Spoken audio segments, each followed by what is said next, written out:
Today we welcome Mel Horvath, Lucid, who needs no introduction to Unity, a pure friend of Unity and always welcome to be here. We're always delighted with the talks that she brings to us. Mel is one of those people that's described in these many ships. She has many relationships. She's a beautifier of people. She's a beautifier of the world. She brings many, many gifts to us. She's also a mentor and a friend, and I'm sure she's been an intern and taught many in the big scheme of things. So Mel, we'll say welcome. I'll shut down my slides, and if you'd like to share anything, you're welcome to do that. Welcome to Unity Kitchener. Thanks so much. Good to be here. I've been excited. I've been waiting to share with you these thoughts on the many ships and noticing through this the gift of deeper understanding, the gift of expanding thought, the gift of expanding our experiences. So with the many ships, I'm going to see if I can make my something a little smaller here. Make that go away completely if I can. Perfect. On my screen, the faces were bigger than my slides, which tends to be a challenge. So with the many ships, I started to make a list: friendship, mentorship, relationship, partnership, allyship, acquaintanceship, internship, directorship, membership. And then it was like, oh, wow, the list goes on: receivership, companionship, courtship, and so on and so on and so on. And what I started to realize in this activity was that everything connective is ship, and we are the ship. This becomes important because oftentimes we miss that we are the point of connection. And we start to, in our lives, risk then that connection. And it invites us to deeper understanding of the power we have within our vessel, within the ship, within this point of connection with other people. So what is the material of your ship made of? Galatians 5:14 says, "For all the law is fulfilled in one word, even in this: you shall love your neighbor as yourself." And I started thinking about this one. You shall love your neighbor is something I grew up with, a commandment, a directive. What I found was often missing was the second part of this, which is as yourself. And Unity captures this in the understanding that there is no other, that we are one. But what I've found is in that original understanding of you shall love your neighbor, it's more like an outreach quality versus an understanding of loving ourselves and having that resonate out. So the act of loving becomes externalized rather than kind of open-handed, where there's an understanding of the reciprocity. There's love given and love returned. And so for me, this verse reminds us to love from a place of reciprocity, love from a place of free giving. We are love, so we connect with love easily from that place. So as I talk this morning, I'm going to invite you to consider 3 questions. What qualities are you drawing up and cultivating in your life right now? And are those the qualities you wish to have as the material of your ship? Is love a guiding compass, an occasional companion, or an elusive construct? Basically, in other words, where's love positioned in your life?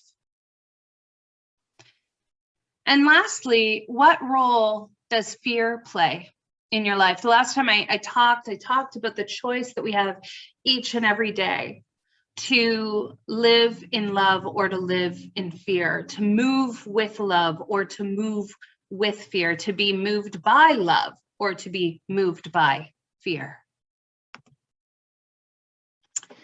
So I want to draw us into deeper understanding of the concept of attraction. We hear about the law of attraction lots. I want to define attraction a little bit today and talk about attraction as a function like an antenna. It's drawing toward you what it is you would like.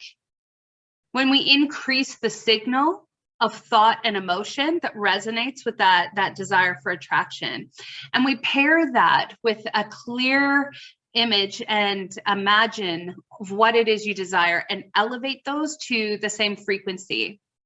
And I want to note something though about attraction, similar to the love your neighbor. There's often an external drawing something in. So it is bringing something toward you.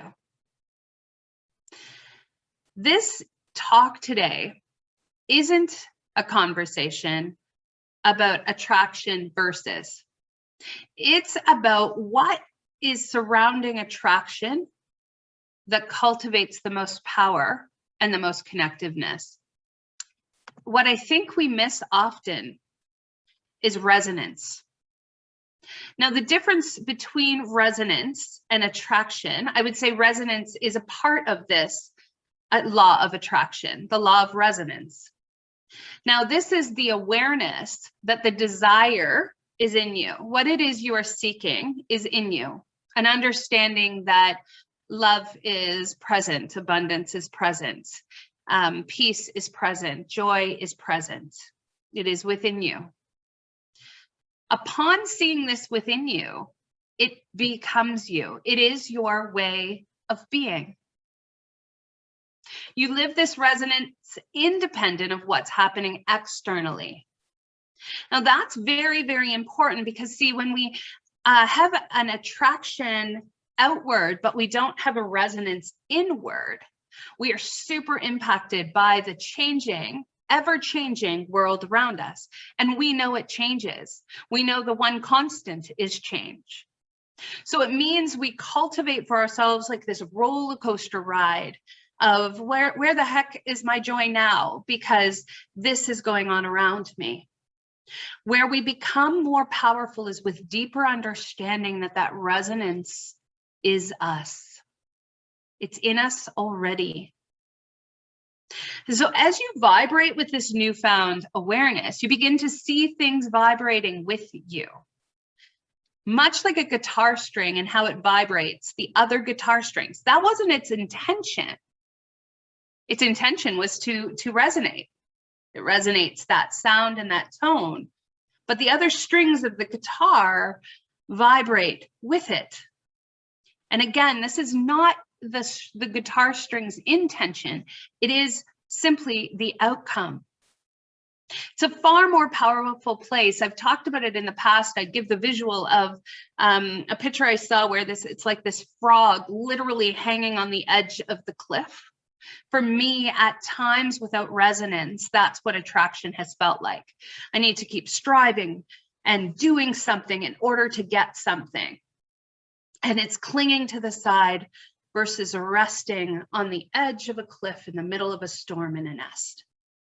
The difference of being resonance and embracing the resonance that responds to that and feeling like we need to reach out. It is the loving your neighbor as yourself and seeing yourself within that connection, seeing the ship that is connecting. So from this place of resonance, the outer world begins to match your inner world, your inner state, the ship that you are, and the ability that you have to create connections. This increases and expands, but it doesn't expand with a achieving energy. It expands with a natural growing capacity. I've often thought that that is what really great metaphysical writers are talking about when they talk about being in the flow. When I hear people talk about challenging times in their lives, or times in their lives where it feels really full, but they feel really expansive within it, I would suggest those are the times where resonance is present, where there's a natural reciprocity and flow, the love going out, the love coming in, the love present, that allows you to connect differently. Michael Beckwith says, pain pushes until vision pulls. And oftentimes what we may try to do with attraction is bypass the all that life will bring. And what I feel Michael says here is, hey, pain, those challenges in our lives, they have a role to play. They have a piece to play in all of the life that we're experiencing. But what can happen sometimes is we aim to take our ships only into waters where we feel we'll be comfortable. You know what that looks like? Smooth sailing. And yet it is those times of storms that we realize what we're really made of, right? What do I resonate in those times of challenge? What do I resonate? What sustains me when things aren't going the way that I would like them to, right? When I'm in life, so to speak. Marianne Williamson says, love is what we are born with. Fear is what we have learned here. The spiritual journey is the unlearning of fear and the acceptance of love back into our hearts. Every day we have this choice to love or fear, put at its very core. And when we can notice those points for which we're moving or being or doing in the way that fear makes us move, we have this conscious choice we can make to go back to that state of love. The key for me is to move back into that place of resonance, of being love, our natural state.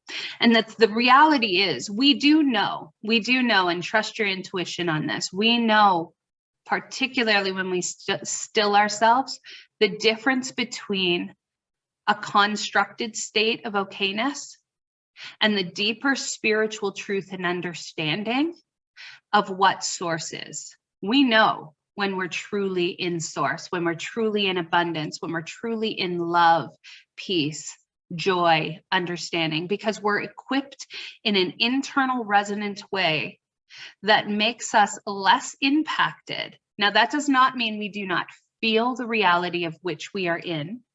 It means that we bring this ship, this container, this vessel that allows us to journey what we're in with greater peace. It's that transformative quality of showing up differently than you did before in a situation that would have otherwise felt the same. So I started out by saying, hey, look, this isn't a trashing of attraction. It's an expansion of attraction to add resonance. It's the balance between being and doing. So being, that resonance, is the inner work. It's the awareness of the quality, depth, and motivation of the ship. The work of truly aligning with source, God, divine, spirit. And this calls on us to look at the whole of who we are. And I can tell you, we are not always going to like what we see. And I would suggest to you that that's vital. Because the more we can see the whole of all we are, notice it without judgment and embrace it, the more we are able to connect with the whole of the world as it is. That is powerful stuff. The more we come to terms with the whole of who we are, that does not make us less connected with the world around us. It makes our ships more able to connect, deeper connections, broader connections. We're able to go into terrain we thought never possible. We're able to navigate challenges in ways we never thought possible because we're able to see the love within ourselves in another. That's why we do this work. The how we will be is independent of what's going on around us. More importantly, in response to what's going on around us. I've often said that the work that we do in this life isn't meant to desensitize us. It isn't that we somehow become immune to, or I've heard it shared as toxic positivity, where we're just like, no, it's all good all the time. Yes, and life is difficult. And when we can accept the whole of that, the difficult parts of ourselves, the endearing parts of ourselves, the challenging parts of ourselves, we come to see the world around us with new eyes. We come to be able to connect with those parts because we are not rejecting anymore those sides of ourselves. And from that place, we begin to see the value in the all. And for those of us that might be conflict avoidant, for example, we start to see the value in showing up with the truth of who we are over and over again, less and less apologetically, but also more and more open to others showing up in the truth and depth of who they are. And our container and our space to hold that grows. And those connections grow as a result. Our vibration is cultivated inward, and we can tap into this vibration with ease. Now, that is a key part because it means that in situations where I am not feeling the love, I can cultivate the love from within me, so to speak. This is naturally resonant. This is not clinging on the side of the cliff. This is a natural resonation. And you'll notice that it resonates with things around you, the vibration of the flowers in response to your being. That's powerful stuff. And that's the ship. That is the part that we cultivate and create. It is the part of us that we then bring our being into our connections. Doing, attraction is vital. It's important. It is the connective work.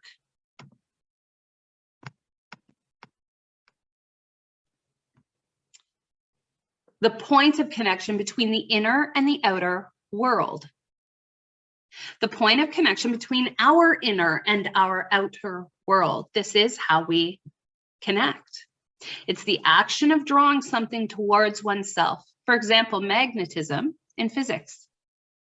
These desire, goals, needs, want act like an antenna, sending out a frequency either consciously or unconsciously. That resonant piece is where we cultivate greater consciousness in what it is we are resonating with or vibrating with to adjust and connect in new and different ways with other people. Attraction then becomes where the ship is going and how it's interacting and connecting. These do not work independently of one another, but oftentimes we can sit in a space of wishing to attract something without looking at the deeper layers of why it is we want it. And what I've noticed is when we live in the place of resonance, when we do the inner work, we start to tap into those deeper truths of what's really driving us. And sometimes if we find what's driving us is the desire, for example, to be right, we can dig a little deeper and find out that the desire that we really may have in that moment is to be heard or belong and be a part of something. And it can mean that we can adjust in that moment to share what it is we're really looking for. So oftentimes we'll stay on those more surface levels because the depth of the work is scary, but it's also freeing. There is something about seeing our flawed self as okay that is powerfully liberating. Our flawed self, as we are whole, becomes liberating when we embrace it. And again, that connective piece within ourselves, that space to resonate in the all that we are, allows us to then expand our ability to connect with others. So I'm going to stop share here, and we're going to move into a time of meditation. And I invite you into that space of considering the who we are piece. And I will just position again the questions for you to carry into this reflective time, if I can flip screens. And those questions are this: what qualities are you drawing up and cultivating? What's your ship made of, in other words? Is love a guiding compass or an occasional companion, or maybe an elusive construct? What role does fear play in your life? What's driving or propelling you?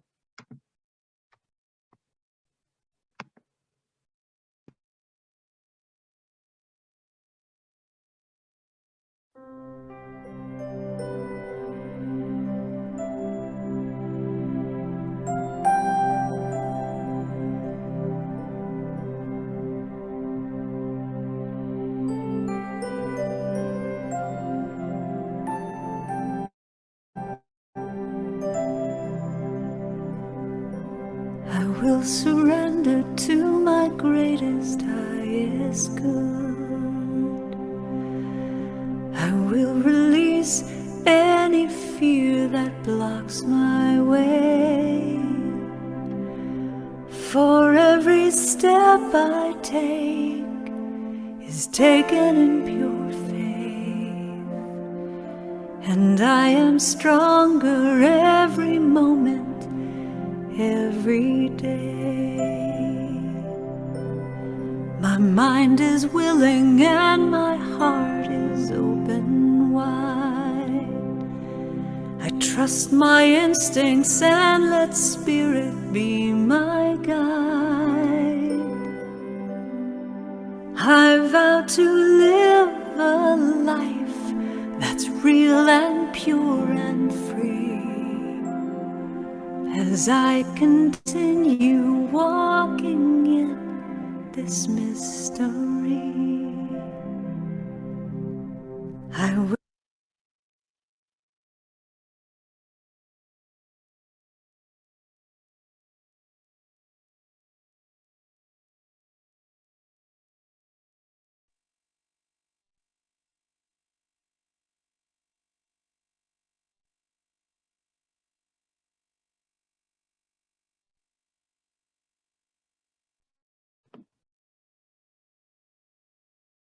Breathing into this space, into this moment. There's a quote that says, "We can fail at what we don't want." Are we willing to risk for what we do want? Are we willing to risk failing for what we do want? Taking a deep breath and breathing into this space, into this moment. Breathing in vibrations of love, joy, and kindness. Breathing out vibrations of love, joy, and kindness. Cultivating this peace-filled center within yourself, within the moment. Growing aware of your being, the strength, presence, and power of your being. This vessel becomes the ship for every point of connection. What is it you wish to resonate to the world?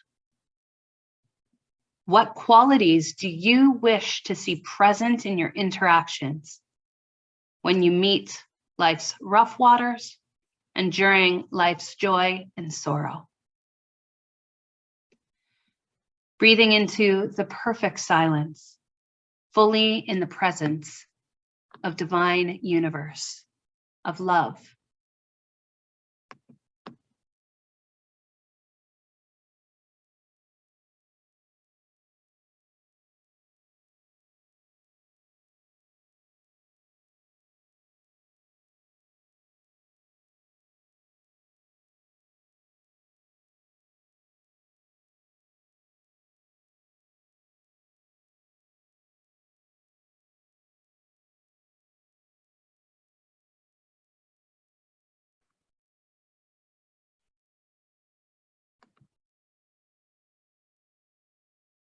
Breathing back into this space, allowing the sensation and fullness of your being become what guides your doing. May it enliven it. Act like a compass as you dare to risk connection over and over again. The meeting of ships in the many forms they take. To see with new and expansive eyes and to feel from new and expansive places. And through this to grow understanding, to grow in the depth and expansiveness of who you are. I will close today with a poem that I recently wrote called "The Sky's the Limit." What is it to be open and expansive? The sky is the limit. To flow and meet each winding turn with grace, grit, and honesty. The sky is the limit. To know that as far as the eye can see is really a limited snapshot of what is and what is possible. The sky is the limit. To still yourself to feel the ripple of the waves. The sky is the limit. To sail from sea to sea, taking in the wonders of the clouds and birds. The sky is the limit. To pause to watch the way the sun hits the waiting tree. To dare to step into the sun, to delight in its warmth and risk its burn. The sky is the limit until you realize that the entire universe is beyond. So don't you sit upon that shoreline and say you're satisfied. Dare to dance the rapid. Choose to chance the tide.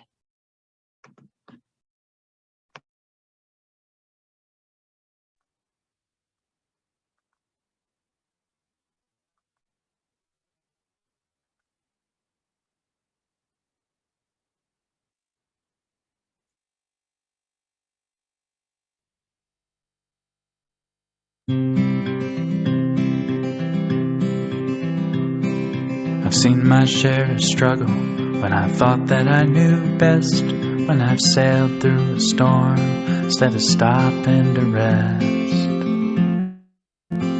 And it always seems the hardest when I've made up my stubborn mind. Well, I'm changing my ways this time. Wanna be like water coming down a mountain into shadowy canyons, flowing from pool to stream. Wanna be like water, head uphill no more. I am bound for the sea.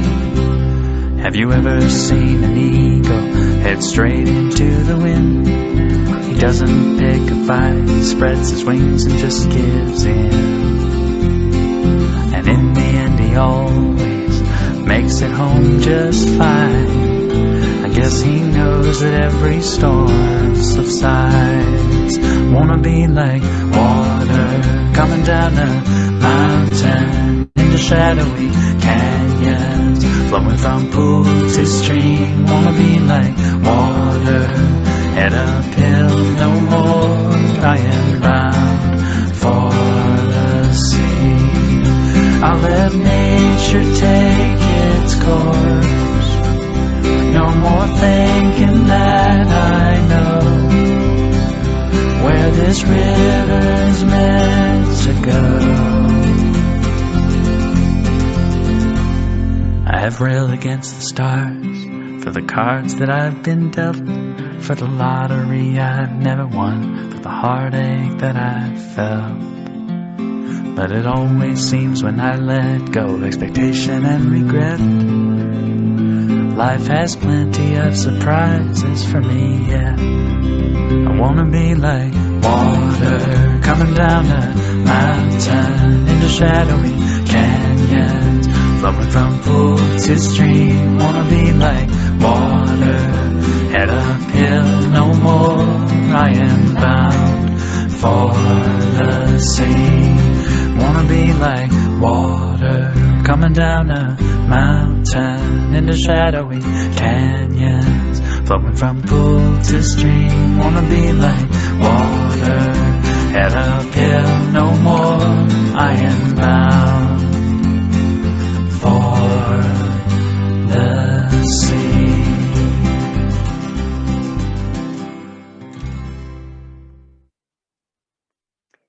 Thank you, Mel.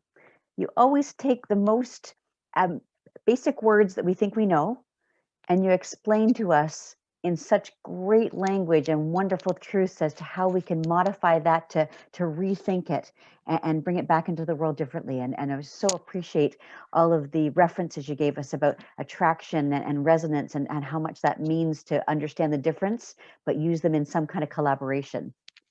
I also love that you used ourselves as the vessel, as the ship, and explaining all those ships that we manage through, the waters we go through, the ways we interact. So we so appreciate everything you bring, and you always teach us so much and the most wonderful ways that we can take it into the world. So thank you, thank you, thank you, and we hope you'll come back again very soon.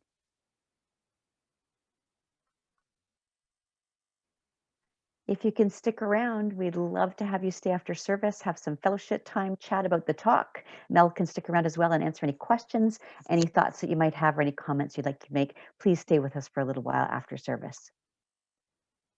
We know that all unities are based on tithes, love offerings, and donations to receive in financially.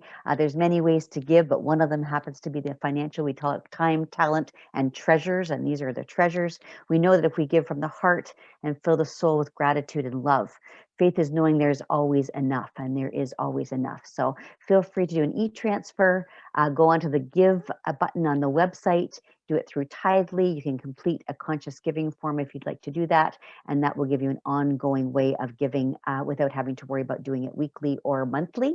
Or we also have an office address on the website you can mail any checks to.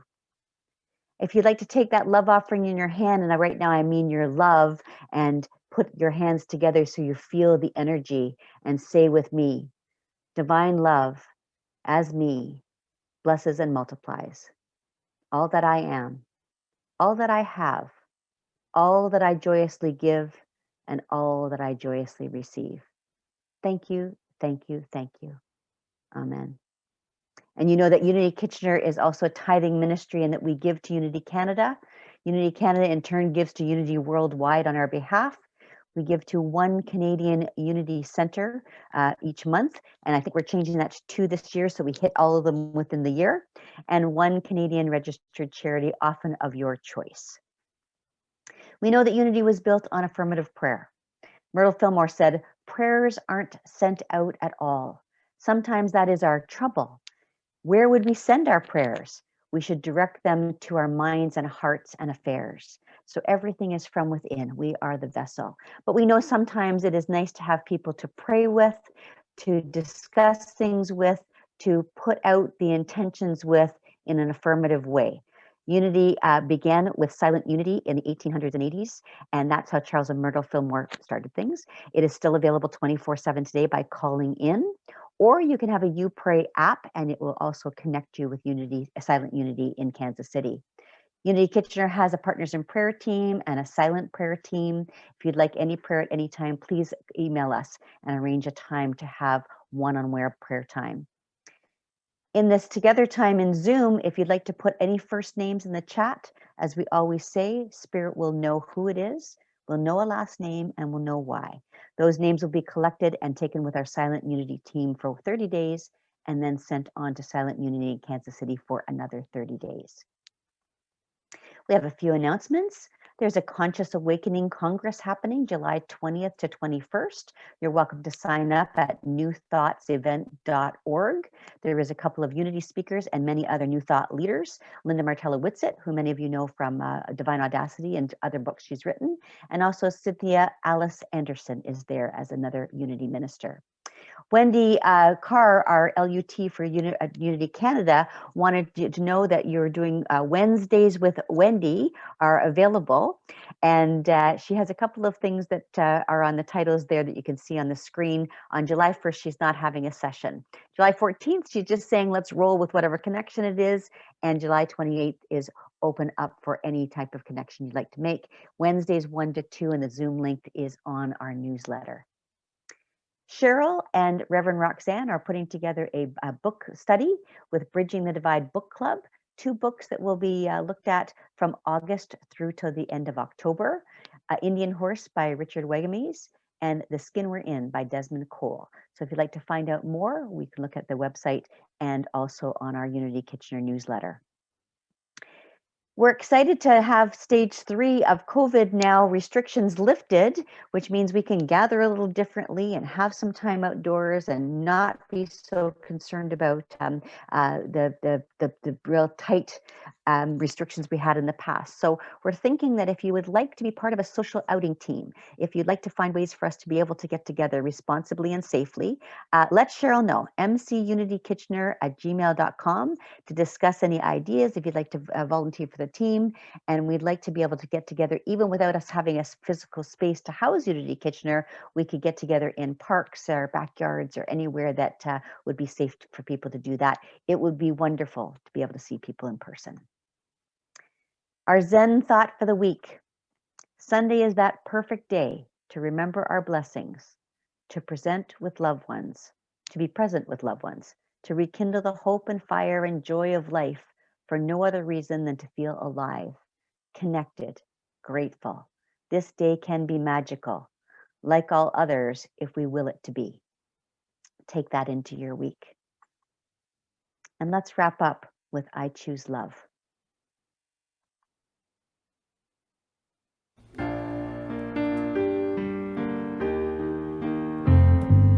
Peace in my life is growing because I choose love.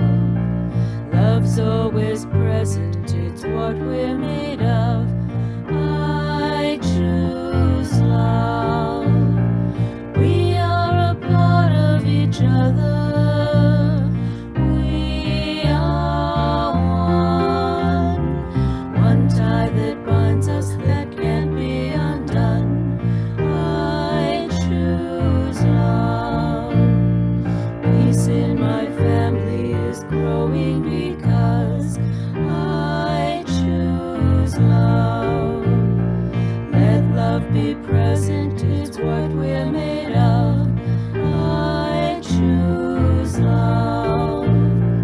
We are a part of each other. We are one loving family, sharing one son. I choose love. Peace for our planet is growing because I choose love. Let love be present, it's what we're made of. I choose love. We are all part of each other. We are one choice unites us, let this be the one. I choose love. I choose love. I choose love.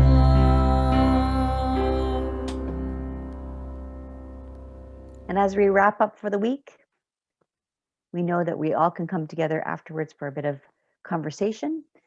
And if you love which we are not afraid, we are bold to put it out in the sea of faith. And I thought that was a perfect way to wrap up in Mel's talk, talking about us being the vessel and the ship on our own seas.